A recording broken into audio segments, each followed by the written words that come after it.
Dès ce matin, à l'ambassade de France de Tunis, devant les portes, une haie de barbelés. L'objectif, c'est de sécuriser les lieux après la publication des caricatures de Mahomet. Le bâtiment, toujours ouvert aujourd'hui, restera fermé demain. D'autres établissements, comme une dizaine d'écoles, ont déjà pris les devants et ont fermé hier midi. À la sortie des cours ce midi, inquiétude, mais surtout colère des parents d'élèves à propos de la publication des caricatures. On a besoin d'apaisement, on n'a pas besoin d'huile sur le feu, bête. Il n'y a plus de magazines en vente là. C'est bon, ils sont tous vendus. Par contre, il n'y aura peut-être plus d'école non plus, mais ça, je pense que c'est moins grave a priori. Fermeture ou sécurisation de représentations françaises, des mesures appliquées ailleurs, comme à Beyrouth ou ici au Caire, où la publication des caricatures ne passe pas.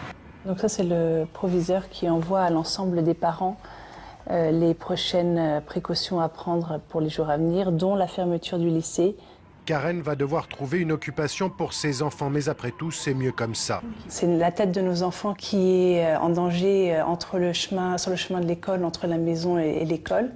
Et ça, c'est inacceptable. Alors je dis, la provocation, c'est bien joli quand elle sert une cause. En l'occurrence, cette fois-ci, elle sert aucune cause. Et si vraiment ces personnes se permettent de provoquer, mais qu'ils viennent à Tahrir, qu'ils viennent ici provoquer sur le terrain, les salafistes sur leur propre terrain. 25 000 Français habitent en Tunisie. Écoles, grandes entreprises, partout où les intérêts peuvent être menacés, les mesures de sécurité ont été renforcées. Gildas Léard, lui aussi, est inquiet. Il a monté son commerce il y a 7 ans et craint des représailles contre les résidents français.